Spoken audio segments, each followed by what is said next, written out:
At this time, it is an absolute great pleasure to welcome Jonathan Anolik, one of the co-owners and manager of Four Humours Distilling to Food Farms and Chefs.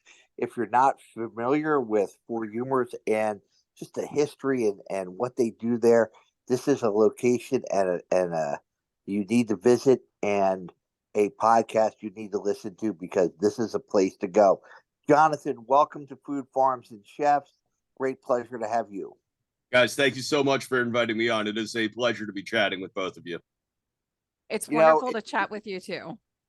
it's really wonderful to talk to you and I know this is kind of a father son endeavor, and I love the fact that your father, who is a doctor of 35 years, uh, nicknamed Dr. Bob because people who may or may not be familiar with, Dr. Bob was also one of the key founders of Alcoholics Anonymous too. So now we got the scales balanced on both sides. I did But not realize that. I'll have to chat with him about it. I love so, stories like that where things are balancing out, evening out. so if I'm correct, what led you and your father and then your master distiller, who we'll get to in a few minutes, was really, a love of all things Philadelphia, but a love of whiskey as well. You and your dad going to ball games, going to area bars, trying different things.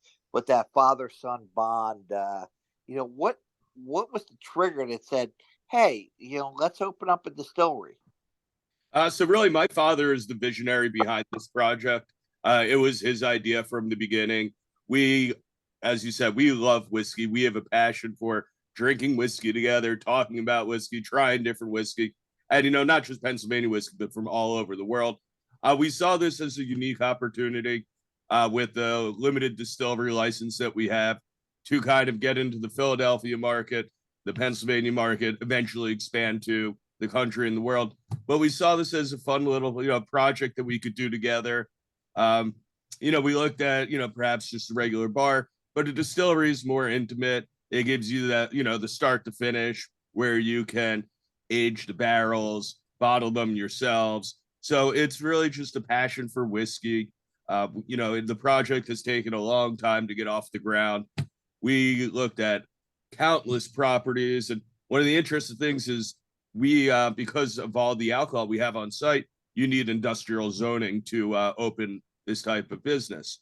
So in Philadelphia, the options are kind of like, deep South Philly, where the stadiums are, Washington Avenue, underneath the train tracks like 24th Street, or in this, old Kensington neighborhood.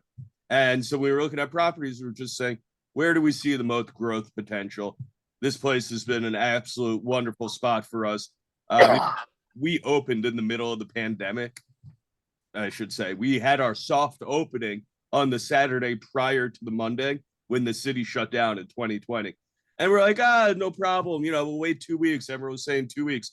So, quickly 2 months passed.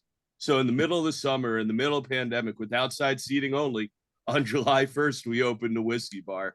And, there's struggles throughout the way, obviously. Nobody knew who we were in the beginning. And really, I have to thank and give credit to the neighborhood, the community. They supported us so much throughout. We did the takeaway cocktails in the beginning. I wish we could still be doing those, but this is not a political show, so we'll leave that out. But when everyone was doing those takeaway cocktails, a lot of places seem to kind of dull their cocktails down, kind of simplifying things. And we were like, we're not doing that. Our cocktails are amazing. We love how they taste. We love the balance. So instead of serving them in plastic to-go containers, we just started buying mason jars, and we would do the same exact cocktail we would have done inside as a to-go cocktail. And people absolutely love that. We try and offer the best product that we can, and people appreciate that.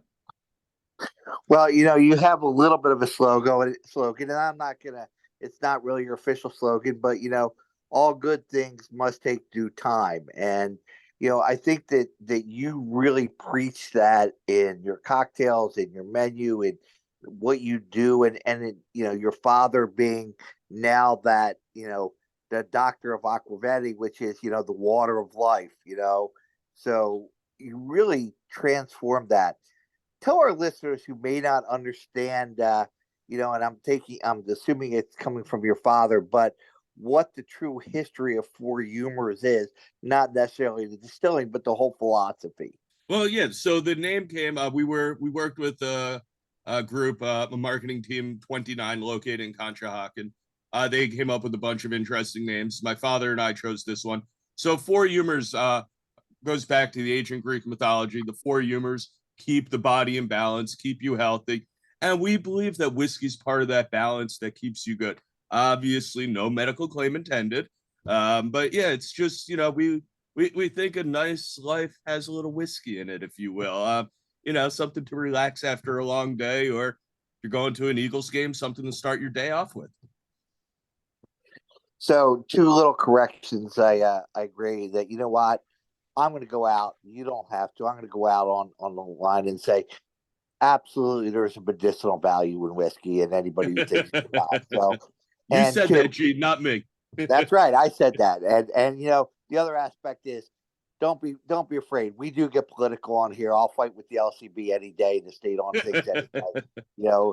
Have been and always will be. The hospitality industry is the most over regulated industry there is in America, and in the state of Pennsylvania, it's even worse. But enough about that.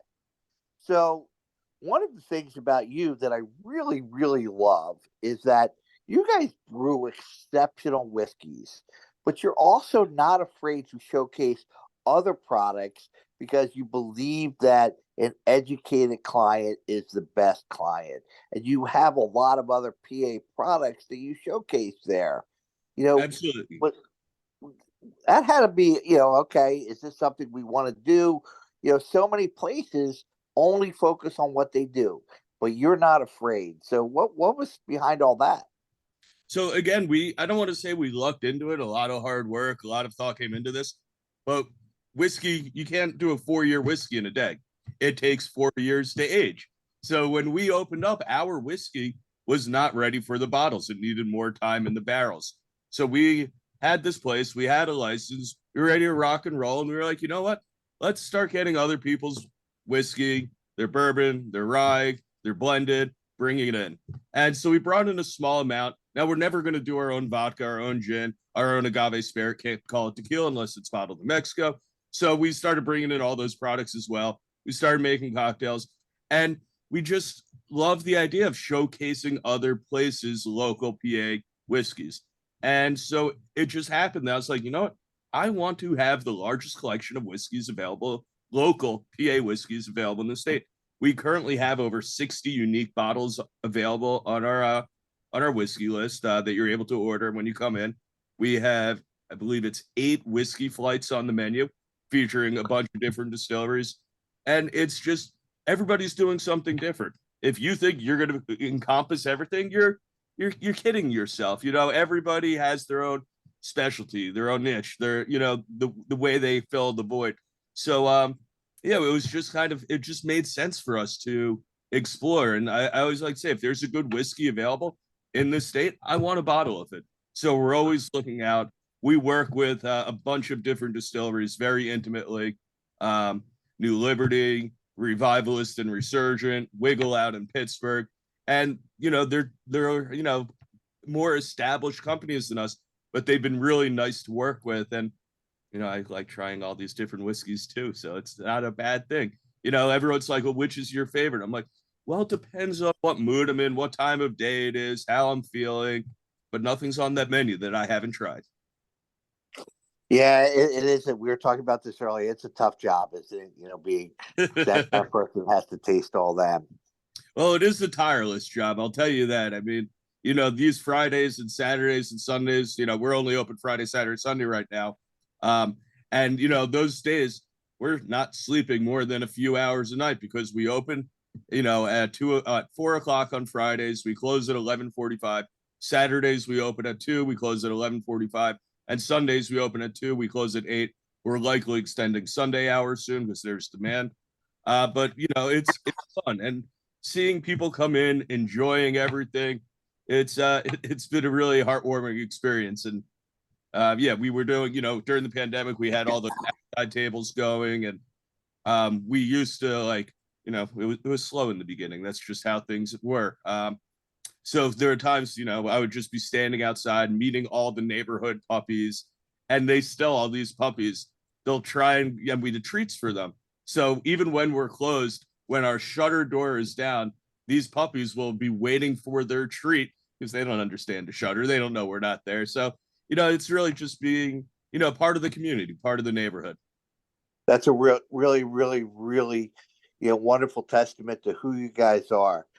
Let's get back to your whiskey a little bit. So I know a little bit about whiskey. I know a little bit about distilling, and I know that Robert Kessler, your master distiller, is amazing. I mean, Scotland trained by, one of the best distillery and brewing schools in the world, has numerous gold medals. I believe it's over 20 from, international competitions.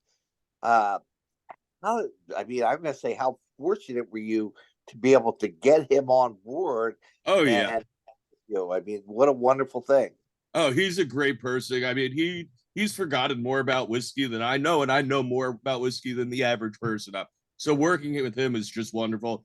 I'm going to give credit right now to one of my old childhood friends, Matt Laver. He works for Weber Gallagher. He's our wonderful attorney. Him and his one of his colleagues, PJ Stapleton, introduced us to Rob Castle, and Rob met with me and my father, and it was a match made in heaven. We each had that same vision. We're hard workers. We're passionate about what we do, and we were like, all right, let's get this thing up and rolling. And having him being able to taste things with us, guide us in where the flavor profile should go, educating us. I mean, you can't put a value on what he's added to the company, really. Oh no, what a great name, what a great skill, what a great history he has with himself. So tell us a little bit about what whiskeys, if I came down just from you at Four Humours, what I can have right now. Absolutely. So we actually just came out with our first 4-year-old bourbon. So it's aged 4 years, 90 proof. I'll show you the whole bottle here. Wonderful. What are the tasting notes? So it's very rich in caramel, a little smoky. It is 51% corn, 49% malted barley. We've been hearing from a ton of people that have been waiting recently, and they're like, "This is seriously smooth." Like, it's all about the aging process. This is 3 different barrels blended together, and I mean, I could describe it all day long, but really, Gene, you just have to come try it yourself. Believe me, it will be very soon. I mean, guys, what is it? 2:20 in the afternoon. I'm looking at this bottle and I want to sip right now, but I think I should wait just a little longer. 222. What else would be? What else would I be looking to when I came down? Would you direct my way? So this is our first and only bottle out right now. Okay. We're actually going to start tasting and blending our rye. That's going to be a 2-year-old rye. It'll come in at 90 proof as well. Rye has a little more spiciness to it. Bourbon's always a little bit sweeter. So, it's really depends. A lot of people are afraid of rye, and I'm not exactly sure why. So, you come in and we are just chat with you all day long about the whiskeys, how we use them in cocktails. We do it, like we mentioned earlier, we do these really nice flights where we do 4 different local PA whiskeys, and then we have a little bit of water on the board as well. And with an overproof whiskey, overproof anything 100 proof or higher, it can have a little bite to it. Adding just the smallest drop of water softens the bite, opens flavors. So we like to give people that option to really change it just a little bit. So, you make it your own. Don't put it on ice, please. No. Yeah, thank you very much for doing that. It kind of okay. So, and I'm a big rye guy. I like rye. I actually love, a rye old fashioned is my preference more than for rye, I prefer a Manhattan. For old fashions, I do prefer it with bourbon, but we'll be happy to do a rye old fashioned for you. And I like Disobedient Spirits has a dark cherry infused. Oh, I have not tried that one yet. Makes it an amazing old fashioned as well. Gene, where But you at? I'm on my way. okay. I'll I serve listen old fashioned anytime. for You us. come up and we'll pour you some of them any day. So let's get to the Rick House or the menu a little bit. And I love the fact that you can be kind of sitting in the Rick House, which is the aging room, and you got some snacks available. Tell us a little bit about your menu there, because I know you Yeah, have. so our food menu, my wife, Becca, is a New York trained chef. So we kind of developed the menu together. We don't have a full kitchen at Four Humors, so all the work is really done ahead of time. So one of our best sellers, Bloody Mary deviled eggs. We took deviled eggs, we add a little Old Bay season. Of course, you have to have some cayenne because you need the heat. That's the deviled egg part of it. Some Dijon, some mayo, and then we top it with bacon and a cornichon, a little pickle. And I mean, in the beginning, it was tough to keep them in stock because we'd have, a two top come in and order 4 orders of them. Like, guys, that's a lot of eggs. They're like, yeah, but they're the best deviled eggs we've ever had. So that's one of the menu items that we absolutely love. As we were talking prior to the recording, we also do candied bacon. We were inspired by an Alton Brown recipe. Alton Brown does everything amazing, but we do this better. Love you, Alton. So the candy bacon cooks in the oven for around 2 to 3 hours at 400 degrees. It's made with brown sugar, red pepper, and black pepper, thick cut bacon, and that's it. The key is just every piece of bacon for some reason cooks differently every time. So you'll have a sheet tray in there. Half the bacon's done. So we're taking some of the bacon out, putting the trays back in, but it's sweet, it's salty, it is just a fan favorite. We also do a cheese board with ever seasonal rotating cheeses from DeBruno Brothers. Just if you don't have a cheese board at a cocktail bar, come on. I mean, what are you thinking? One of the newer items we just introduced is a homemade pimento cheese dip. It's got a little spice with pretzel crisps, and just things that we're able to do ahead of time, grab them and serve them. And then we have like these butter puffs, bowls of pickles, things of that nature as well. That we don't really have. We don't make them, but we serve them. We'd offer them because we think they go well with cocktails with whiskey. Sounds like an amazing day just sitting down there. I think I could spend a Saturday or a Sunday all day there enjoying the menu and trying different bourbons and getting an Uber home. So oh yes, please Uber. yes. So as we're running out of time here, tell our listeners where we can find you online and in person. So we're at fourhumorswhiskey.com. Please check us out on Instagram as well at Four Humours Distilling. Honestly, guys, before opening this place, I never posted on Twitter. I never posted on Facebook. I never did any Instagram. And I'm actually the one that manages all our social media right now. We take pictures of the cocktails as they are served. Everything looks the way it is. We don't stay. I mean, we'll occasionally bring in a professional photograph. What's up, Luke? To really stage the photos. We did that when we released our bourbon. But it's everything's you get what you see. Every cocktail, we want it to look exactly the same. Of course, the whiskey always going to look exactly the same. I don't think I said where we're located yet. We're at 1712 North Hancock Street in the old Kensington section of Philadelphia, right next to where Stateside Vodka is, just 1 block over from Fishtown. So, right in the middle, we're like off the beaten path, but like by 2 minutes off the beaten path. So it definitely worth a visit. Before we run out of time, I would like to mention our cocktails, if you don't mind. Go for it. Cocktails are made to order. We make the bitters in-house using 151 proof vodka from Boyd and Blair. We squeeze juice fresh daily. To order with some cocktails, we do this citrus sour cocktail made with Caracara oranges. I don't know if you've had Caracara oranges. They're the sweetest, most flavorful oranges ever. However, orange juice 30 minutes after being squeezed, we don't really want to serve it. So we'll squeeze that one to order. Gene, you were mentioning how you enjoy rye. Something we've done with rye is our velvet remedy.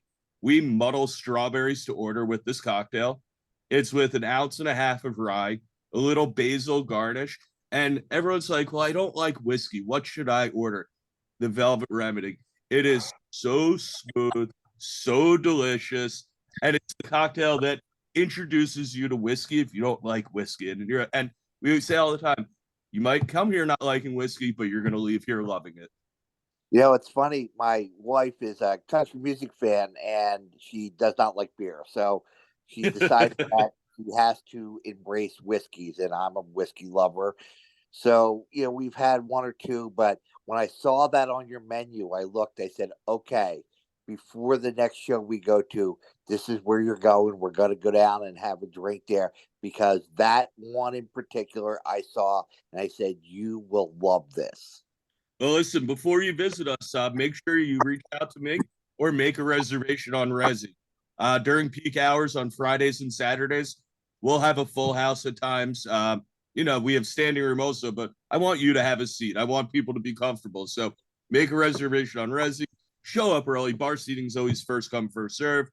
And yeah, you know, we just want everyone to have a perfect experience. You know, we hear from people all the time also, you guys are way too nice to be a cocktail bar. Everyone's so friendly here. And I'm like, why do you have to be pretentious and rude to your customers if you're a cocktail bar? Like, you know, we want it. We want you to have fun. We want everyone to enjoy themselves. You know, if you're having fun, we're having fun. If we're having fun, we're having fun. So it's just everyone working together. Yep. Thank you so much. It was a great pleasure. And everybody get out and go down and learn about whiskeys and try some great whiskeys. All right. And Thank you so much. No problem. And we will be right back after this short break.